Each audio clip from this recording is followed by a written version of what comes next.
nasa harap ninyo ngayon ay ang bago at upgraded version na deep dish matting for Suzuki Espresso manual at AGS model 2019 to 2024 or 2019 onwards. Meron na itong dedicated na butas para easy access na yung fuel hatch at yung bukasan ng pinto sa likod ng sasakyan.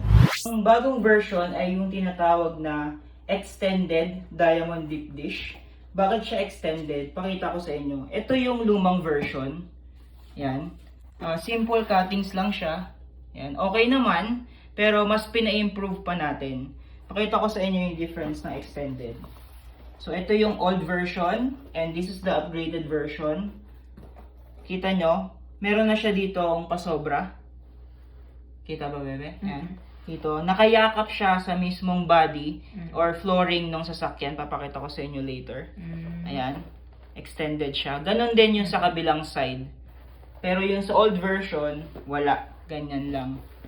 Tapos, bukod pa doon, yung mga detalye niya, dito, tingnan ninyo yung difference. Yung detalye nito, curve lang siya. Ayan. Ito, kita nyo, nakaumbok na siya. Ayan. Yung, kumbaga, yung pinaka-hulma ng flooring is hulmang-hulma sa ating matting. Ayan. Ganyan na siya. Ang laki ng difference, oh. Ayan. Ito, may mga detalye pa. Ganon din yan sa gilid. Ayan. May detalye rin yan dito. Dito, plain lang. At, mas mataas na rin yung kanyang mga wall compare sa old version. Ayan, oh. Mas mataas na siya. At syempre, bukod pa doon is hindi na tayo mahihirapan buksan yung pintuan sa likod ng Suzuki Espresso at yung fuel hatch pag magpapagas tayo kasi nga meron na siyang slot or butas para madaling mabuksan. Unlike sa dati, eto, kailangan mo pang iangat. Minsan medyo struggle. Iaangat mo pa siya para mabuksan lang yung fuel hatch o yung pintuan sa likod.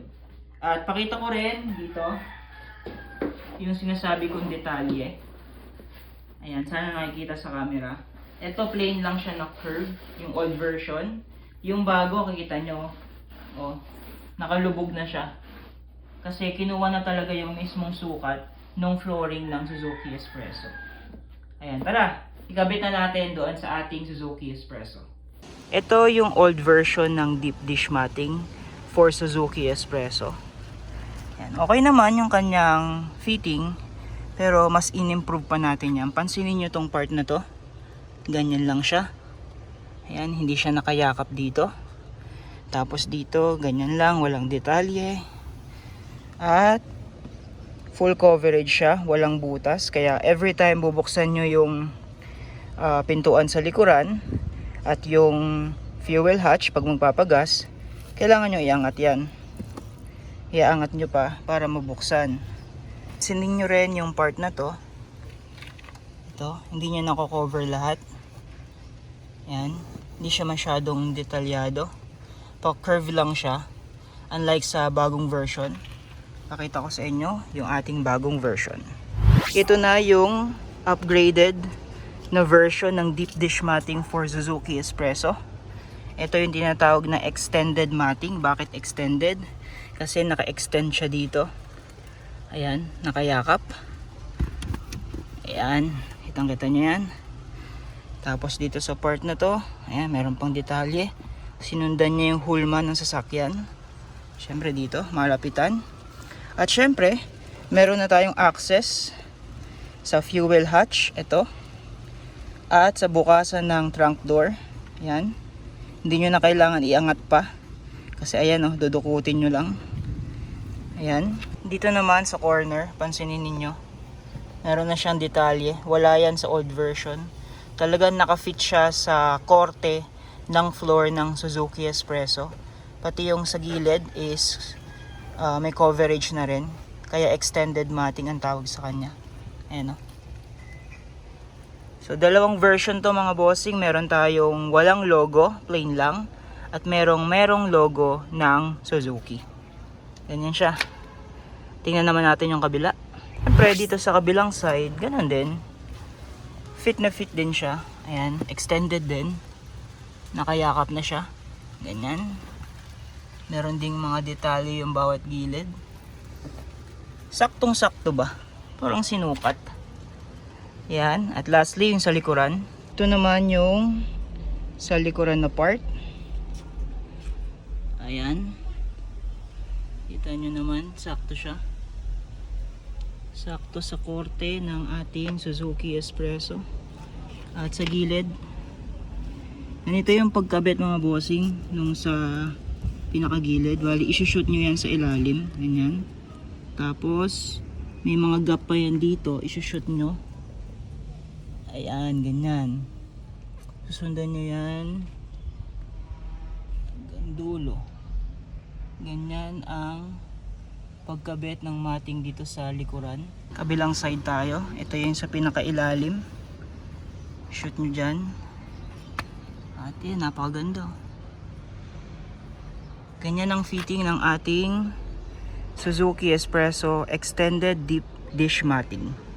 At dahil bago na yung ating deep dish matting na kinabit sa ating Suzuki Espresso, mas maganda kung meron na ring ilaw. So meron na tayong car interior LED light. Ito ay 48 LED light. Ito yung luma naming ilaw. Kita nyo naman, maikli.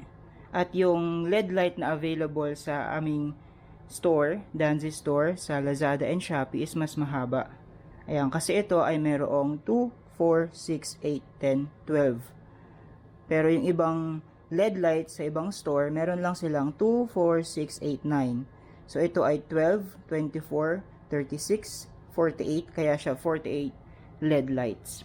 At para ikabit yan, at para i-install, napakadali lang. I-scan nyo lang yung QR code gamit ang inyong cellphone. At i-download ang app. Ito. So sa amin naka-download na, i-open ko na lang. Ayan. Tapos, testingin natin yung ilaw. Gagamit na lang muna ako ng power bank para ma-demo ko lang sa inyo. Pailawin natin. Ayan. At marami tayong controls dito. Pwede nyong baguhin yung kulay. Red, green, blue, yellow, sky blue, to pink, white. So napakaraming ibang kulay. At pwede rin kayong pumunta sa mode. Babaguhin nyo yung brightness dito. At yung speed. Kasi pwedeng kayong mag-custom. Let's say, gusto nyo ng blink-blink. Ganyan. Flash. Biblink din siya. Gradient. Ganyan. Pero ako gusto ko yung steady lang. Color blue. Tapos yung brightness, syempre yung pinakamalakas. Ayan. Pero once na ma-setup nyo dito sa app, hindi nyo kailangan galaw-galawin to. Kapag nagustuhan nyo na tong setup na to, na isaksak nyo sa sasakyan, every time bubuksan nyo yung engine, automatic na rin siya mag-on. At pag in-off nyo, automatic ding mag-off. I-setup yung LED light. Sinaksak ko na dito sa USB port. Nagapan ko yung mga wiring, tapos dinikit ko dito yung pinaka LED strip. Yan, nais ko na lang yung mga wiring, tapos yung isa is nandito sa ilalim. Inipit ko lang. Ayan, kung nakikita nyo. May parang spring, inipit ko dyan. Sa ibang sasakyan, pwede nyong idikit lang. Ayan. Bali, buksan natin para makita yung ilaw. Buksan natin. Ayun. Automatic siyang mag-iilaw mga bossing. Yan, ganda. Yan. Ganda. Tapos sa likod pakita ko rin yung ilaw. Ito naman ang view ng ilaw pag nandito kayo sa likuran. Ayan. Again, napapalitan yung ilaw niyan. Depende sa gusto ninyo. Pero para sa amin, malamig sa mata yung kulay blue. Tapos naka-steady lang. Ganda.